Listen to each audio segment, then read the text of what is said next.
Você vota. Você acredita que sua escolha importa. Que ao eleger representantes você está determinando o rumo do seu país. E em certo nível, você está. Eles decidem leis, alocam orçamentos, fazem discursos. Mas há uma camada abaixo. Uma camada que não aparece em debates televisionados. Que não precisa de votos. Que opera silenciosamente, através de reuniões fechadas, contratos discretos e linguagem técnica que poucos entendem. Essa camada não se chama governo. Chama-se Sistema Bancário Internacional. E enquanto políticos vêm e vão, enquanto regimes caem e impérios mudam de nome, essa rede permanece, constante, interconectada, invisível aos olhos, mas absolutamente tangível em seus efeitos. Não é teoria da conspiração, é estrutura. E essa estrutura governa o mundo há séculos, não através de exércitos, através de dívida. E dívida, ao contrário de balas, não faz barulho quando atinge. No ano de 1815, a Europa está exausta. Napoleão Bonaparte acabou de ser derrotado em Waterloo. Décadas de guerra devastaram o continente. Impérios precisam reconstruir. Exércitos precisam ser pagos. E há um problema. Os cofres estão vazios. É nesse momento que uma família de banqueiros emerge como a mais poderosa da Europa. Os Rothschild. Eles não controlam territórios, não comandam exércitos, mas controlam algo mais valioso: crédito. Mayer Amschel Rothschild havia estabelecido uma rede bancária única. 5 filhos, 5 cidades: Frankfurt, Londres, Paris, Viena, Nápoles. Cada um operando uma casa bancária, e juntos formando uma rede de comunicação e movimentação de capital mais rápida e eficiente que qualquer governo da época. Quando governos precisavam de dinheiro para guerras, eles recorriam aos Rothschild. Quando precisavam refinanciar dívidas, voltavam aos Rothschild. E os Rothschild nunca tomavam lados permanentes. Eles financiavam ambos. Porque para um banqueiro, o que importa não é quem vence a guerra, é quem precisa pagar por ela. E todos precisam, sempre. A família Rothschild não inventou esse modelo, mas o aperfeiçoou e o tornou global. Avançamos para 1913. Os Estados Unidos, uma república que havia nascido em rejeição ao controle bancário europeu, faz algo extraordinário. Cria o Federal Reserve. Oficialmente, um banco central para estabilizar a economia americana, para evitar pânicos bancários, para gerenciar a moeda. Mas há um detalhe crucial. O Federal Reserve não é uma agência governamental. É uma entidade privada, de propriedade de bancos privados. Bancos que escolhem seu próprio conselho, que operam com independência do Congresso, que não podem ser auditados completamente e que têm o poder exclusivo de criar dólares. Não é coincidência que sua criação tenha acontecido após uma reunião secreta em Jekyll Island, na Geórgia, em 1910. Os principais banqueiros de Wall Street, representantes de bancos europeus e um punhado de políticos. Eles se reuniram em segredo e desenharam a estrutura do Fed. E quando o Congresso aprovou o Federal Reserve Act em dezembro de 1913, poucos leram o documento completo. Poucos entenderam o que estava sendo entregue. O controle sobre a oferta monetária americana havia sido privatizado. E com ele, o controle sobre o destino econômico do país. Não através de golpe, através de legislação. Aqui está a verdade que precisa ser dita sem rodeios. O mundo não é governado por democracias ou ditaduras. É governado por redes bancárias interconectadas que operam através de 3 camadas invisíveis. Primeira camada: bancos centrais. Cada país tem um. Federal Reserve, nos Military Era. Banco Central Europeu na zona do euro. Banco da Inglaterra. Banco do Japão. Oficialmente, eles são independentes. Na prática, são nós de uma mesma rede. Eles se coordenam em reuniões do Bank for International Settlements, o BIS, sediado na Basileia, Suíça. O BIS é literalmente chamado de Banco Central dos Bancos Centrais. Foi criado em 1930 e opera com imunidade legal. Suas instalações não podem ser invadidas. Seus arquivos não podem ser auditados por governos nacionais. É uma entidade supranacional que coordena a política monetária global. Quem elege seus diretores? Ninguém. Quem fiscaliza suas decisões? Ninguém. E quem sente os efeitos? Todos. Segunda camada. Bancos comerciais globais. JP Morgan Chase, Goldman Sachs, HSBC, Deutsche Bank, Barclays. Esses bancos não são instituições nacionais. São redes transnacionais. Operam em dezenas de países simultaneamente. Movem trilhões de dólares por dia. E estão todos interligados. Quando um deles entra em crise, todos sentem. Por quê? Porque eles se devem mutuamente. É uma teia de derivativos, contratos de swap, empréstimos interbancários tão complexa que nenhum regulador consegue mapear completamente. Terceira camada. Instituições financeiras internacionais. Fundo Monetário Internacional. Banco Mundial. Essas organizações não respondem a eleitores, respondem a cotas de países membros. E quem tem mais cotas? Os países mais ricos, que são controlados por quem? Pelos mesmos bancos. É um loop fechado, um sistema que se autorregula, que se autofinancia e que se autoperpetua. Vamos entender a mecânica de como esse governo invisível opera na prática. Um país, qualquer país, entra em crise. Pode ser crise de dívida, crise cambial, crise bancária. Não importa. O país precisa de dinheiro. Para onde ele vai? Ao FMI. O FMI oferece um empréstimo, mas empréstimos do FMI não são caridade. Vêm com condicionalidades, reformas estruturais, privatizações, cortes de gastos públicos, abertura de mercados, desregulamentação financeira. E quem se beneficia dessas reformas? Bancos internacionais que agora podem entrar no país. Corporações multinacionais que agora podem comprar ativos nacionais. Investidores estrangeiros que agora têm acesso a recursos antes protegidos. O país fica dependente, porque uma vez que você aceita o primeiro empréstimo, você aceita o próximo, e o próximo, e logo, sua política fiscal não é mais decidida em seu parlamento. É decidida em escritórios em Washington, em reuniões do FMI, em negociações com credores privados. Grécia viveu isso. Argentina viveu isso dezenas de vezes. Países africanos vivem isso há décadas. E não é acidente, é engenharia. Porque dívida é controle. E bancos internacionais entendem isso melhor que qualquer império militar da história. Se neste momento você está tendo aquele momento, ahá, se o ledger oculto já te fez enxergar o sistema com outros olhos, há só um pagamento que a gente pede. Inscreva-se agora, porque a resposta final é ainda mais profunda. Porque o mais assustador não é a existência dessas redes, é a sua invisibilidade operacional. Políticos aparecem na televisão, fazem promessas, culpam adversários. Mas quando a crise chega, quem toma as decisões reais? Em 2008, quando o sistema financeiro global estava à beira do colapso, quem decidiu o que fazer?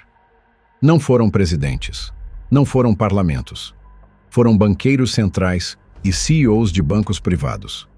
O secretário do Tesouro americano, Hank Paulson, era ex-CEO do Goldman Sachs. O presidente do Banco Central Europeu, Mario Draghi, era ex-Goldman Sachs. O primeiro-ministro italiano durante a crise, Mario Monti, havia trabalhado para Goldman Sachs International. Não é coincidência, é porta giratória. Pessoas transitam entre bancos privados e posições de poder público. E quando voltam ao setor privado, levam conexões, informações, influência. E o ciclo continua. Eles salvaram os bancos, com dinheiro público, trilhões. E quem pagou? O contribuinte. Através de austeridade, através de impostos, através de inflação. Os bancos foram resgatados. As pessoas não. Olhe para os números. Em 2008, os governos do G20 injetaram mais de 12 trilhões de dólares no sistema financeiro. 12 trilhões. Dinheiro que foi criado digitalmente pelos bancos centrais. Esse dinheiro não foi para estradas, não foi para escolas, não foi para hospitais. Foi para estabilizar balanços de bancos privados, para garantir que derivativos não colapsassem, para manter a confiança no sistema. E funcionou. Os bancos sobreviveram. Alguns até prosperaram. Goldman Sachs registrou lucros recordes nos anos seguintes. JP Morgan expandiu. E as pessoas? Milhões perderam casas, empregos, poupanças. E foram informadas de que isso era necessário. que a alternativa seria pior, que sem os bancos, o sistema inteiro cairia. E tecnicamente isso estava certo, porque o sistema foi construído de forma que bancos são grandes demais para falir. Too big to fail. E se são grandes demais para falir, então são grandes demais para serem desafiados. E se são grandes demais para serem desafiados, então governam de fato. Pense na sua vida. Você trabalha, paga impostos. E parte desses impostos vai para pagar juros da dívida pública. Dívida pública com quem?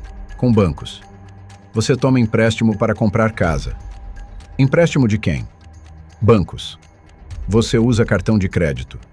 De quem? Bancos. Você investe em ações através de quem?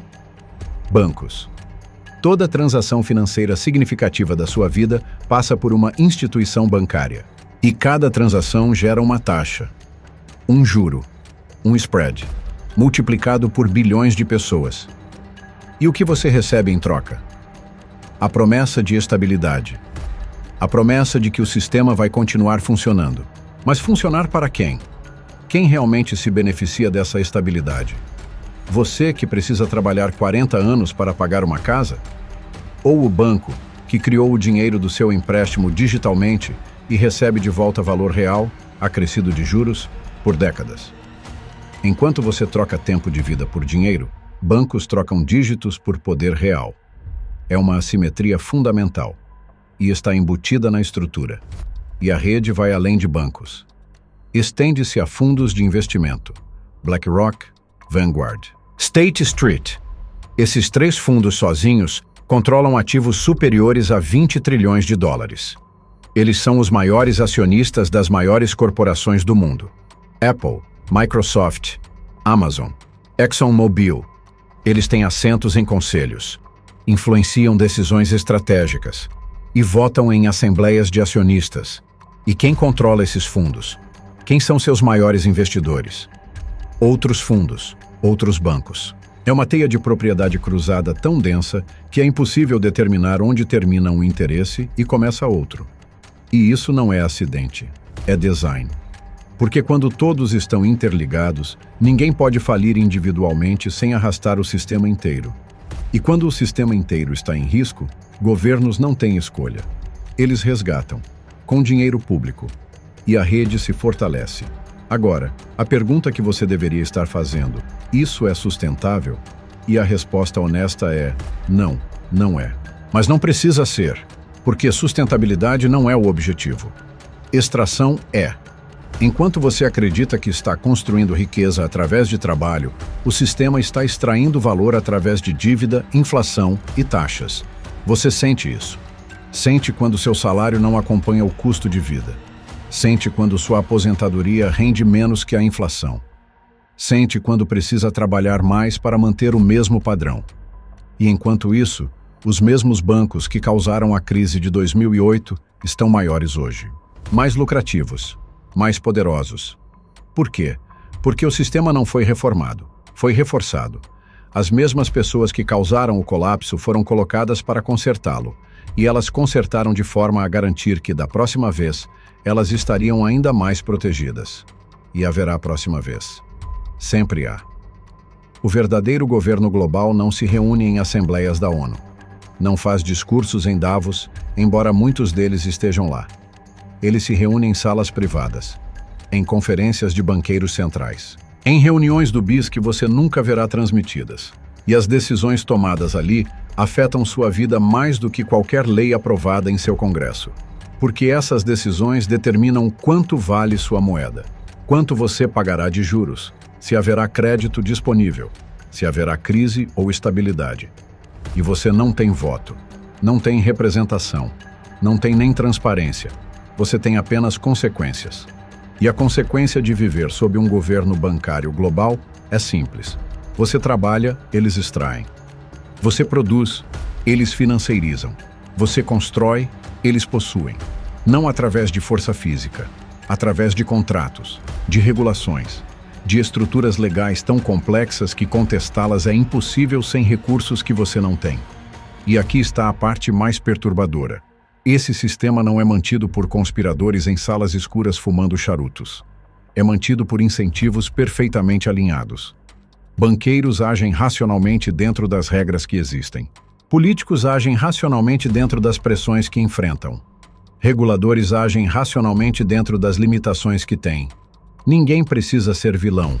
O sistema simplesmente recompensa comportamentos que concentram poder financeiro e pune comportamentos que o desafiam. Se você é um país que tenta sair desse sistema, você é isolado, sancionado, desestabilizado. Se você é um banco que não joga o jogo, você é comprado ou quebra. Se você é um indivíduo que tenta operar fora dele, você é marginalizado. Não há conspiração. Há apenas um sistema que se protege, e esse sistema tem séculos de prática. Então, quando você vota, lembre-se, você está escolhendo quem vai administrar as regras do jogo, mas não está escolhendo as regras. As regras foram escritas há muito tempo, por pessoas que você nunca elegeu, e que nunca precisaram do seu voto, porque elas tinham algo mais valioso: controle sobre o crédito. E quem controla o crédito, controla o futuro. Não o futuro abstrato, o seu futuro. A casa que você vai ou não comprar. O emprego que vai ou não existir. A aposentadoria que vai ou não ser suficiente. Tudo isso é determinado por decisões tomadas em redes bancárias que operam acima de fronteiras, acima de governos e acima de você. A história não se repete. O dinheiro, sim. Curta este vídeo e inscreva-se no Ledger Oculto. A verdade está aqui.